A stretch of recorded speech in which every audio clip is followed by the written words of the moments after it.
Hey, what is up, everybody? It's Emperor Bun, bringing you some more tips and tricks for Search and Destroy. But before I get started, I'd just like to talk about what you're going to see on screen. Right here, this is a Search and Destroy gameplay on, the hell's this map called? Okay, I'm drawing a blank, but whatever, it doesn't really matter. But I'd just like to ask you guys to let me know if, because in the game that I played this, I started recording late after I had gotten a few kills. And but then I went back in theater mode and recorded the rest of it. So if you could take a guess as to when I merged the two, because I did a perfect seamless merger. So just try and just guess when I switched from theater mode recording to normal, like, in-game recording. And then at the end there's going to be a little TDM, just a little fun in TDM and whatever. So anyways, on with the commentary. I would like to talk about lines of sight, and not just lines of sight, just spots where you can see people coming, stuff like that.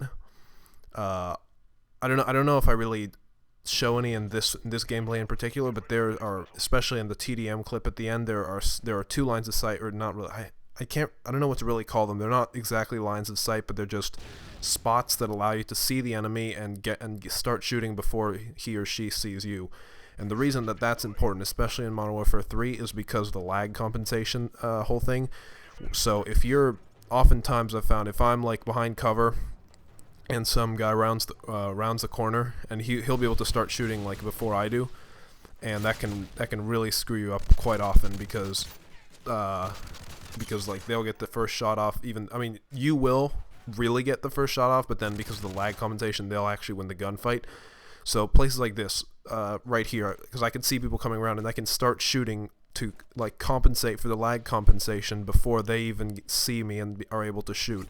So it's just another way of beating the lag compensation system, which was an unfortunate implementation in this game. I mean, I guess if you're an Australian player on American host, then I could see how that would be nice, but it's just really annoying for me because I have normally I have a very good internet connection for this game, but then because of lag compensation, there are a lot of gunfights that I lose that I shouldn't have lost because they get compensated for because they have crappy internet or because they're far away, like in, I don't know, the East Coast, where I'm on the West Coast. And so there are a ton of those kind of spots. There are a ton. On Modern Warfare 2, I could not even profess to know half of them on Modern Warfare 2. There are so many spots. Sorry if you heard that. That's my phone. I'm getting texts because I'm so popular. But on Modern Warfare 2, there are so many spots where you could peek around and see enemies coming before they can see you.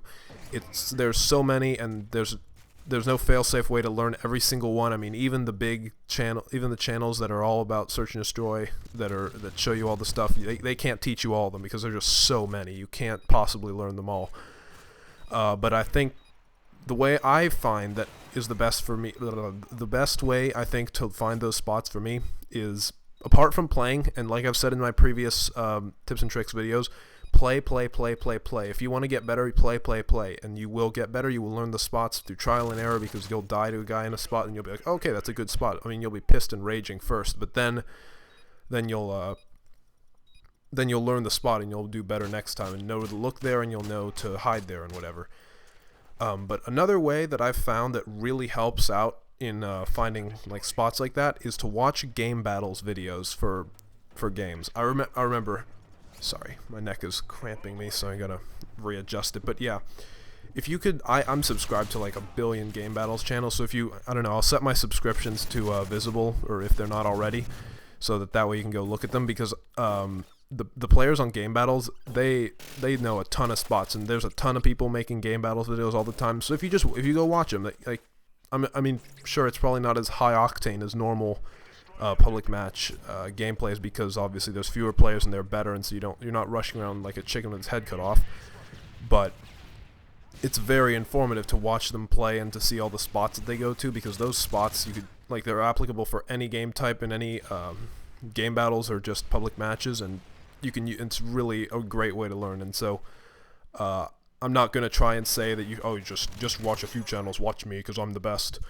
No, it's really a good idea to go out, and because, as Sir Isaac Newton said, if I have seen further, it is by standing on the shoulders of giants.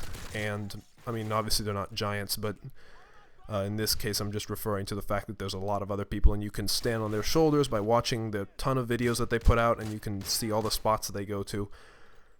So yeah, that is the best. That is probably the best way to do it, because what I've noticed is for the popular players like Dysfunction, that guy who camps, Why So Joe, just naming a few. I'm not gonna, and then SnD for Dummies. Although there's only a few of them, and yeah, they make great content. Here's the TDM clip. They make great content. It's awesome. I learn every time I watch their videos.